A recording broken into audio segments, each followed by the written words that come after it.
My name is Mashudat and I have alopecia totalis.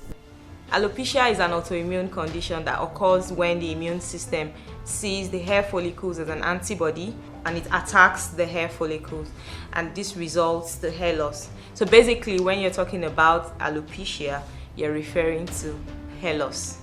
It was 2015 that I actually first shaved my head, and I had been thinking of doing so primarily because I was putting a lot of energy into doing my hair and hiding specifically some areas on my scalp that were not growing hair. We have things of value and we actually think we can never lose them, like it's properties, our phones, people close to us, and when we lose them it actually hurts because we know there are things we can actually lose.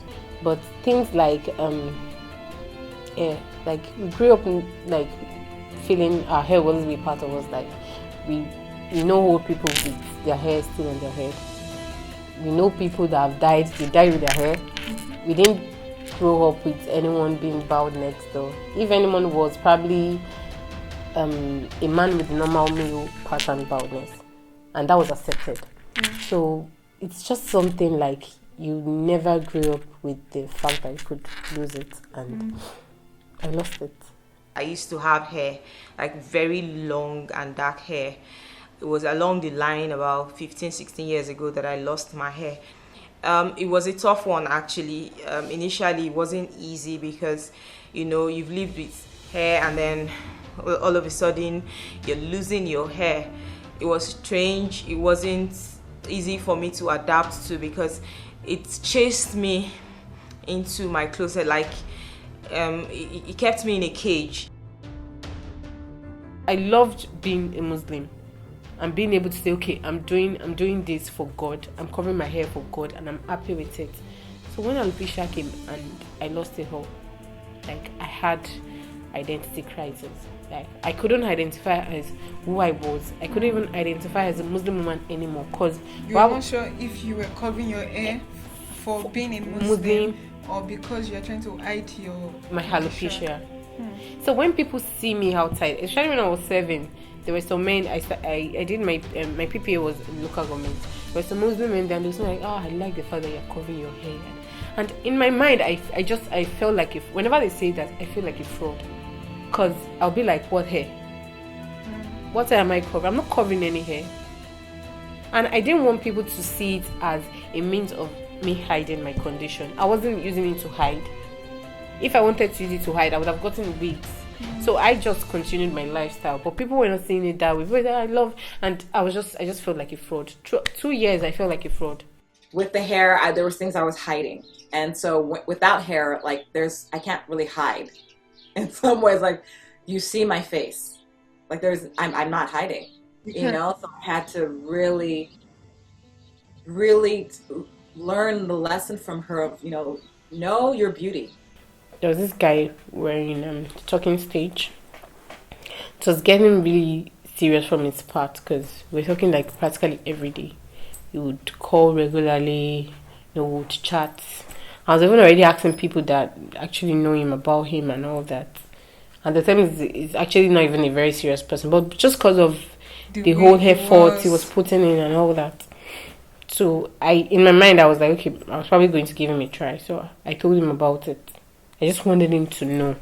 I didn't want to deceive him or anything. So, and when I told him, he was like, no, it's fine, it's cool, it's okay. And the next day, he stopped talking to me.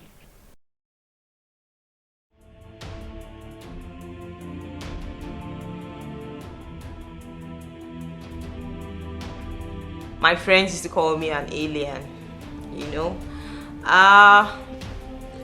While we're in school, then when they make such statements, I laugh with them. I make it look like I'm fine.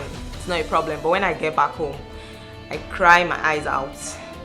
Like, you know how that feels for someone to call you an alien. It's like you don't belong in this planet.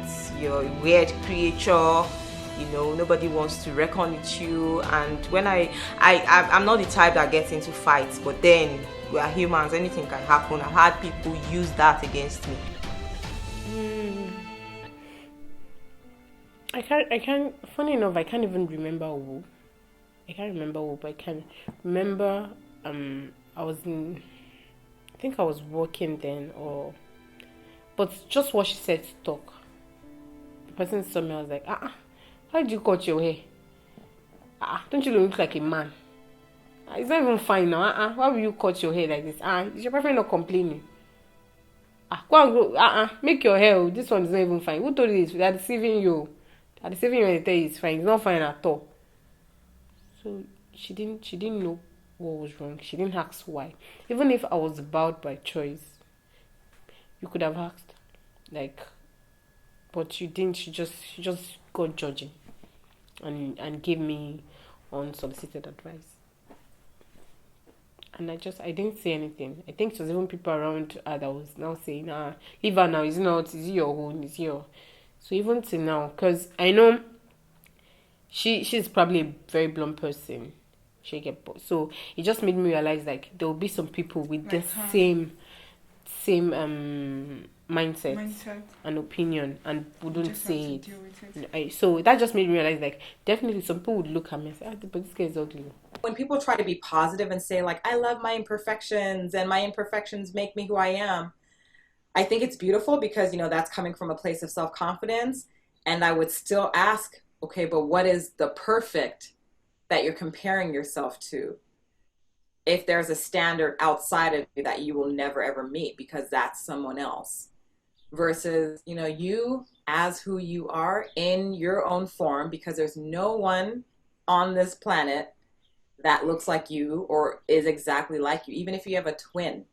To me, I do not see, because we go through totally different. It might look the same, but it is so different. It comes from a place of confidence, a place of saying, I want to be identified as this. I am going to do this. I am this woman. And most of them are very confident ladies with high self-esteem. Most women that go about, they have thick skins. So, but as an alopecia, most of us, we deal with a lot of anxiety, low self-confidence, low self-esteem. So for you to see someone that is coming out of her shell and say, okay, I am bowed, she's probably not even in that place of high self-confidence at all. You mean as an alopecia? As an alopecia. She's just trying to get there. So most of the time, you see people trying to, like, relate both. They are two different things, sister. Sometimes, okay, like, there's this popular lady, people love her for her energy, the Odyssey on Twitter. Yeah. And some people tag me on a post. I'm like, it can be like this. Sometimes I'm not saying I want to feel bad because she's doing that. That's her own, she identifies as that, and it's great. But don't try to compare our journey. It's like she can wake up tomorrow and decide to grow her hair. That's very I can't. On my bowed days, I can't decide to grow my hair. She can decide to, like, okay, let me just have it like a buzz cut and tint it. I can't do that. She can find a man in the future and be like, oh babe, I love your bowed and all, but what do you think we're going on try it? Like, okay, for you I'll do it. I can't do that.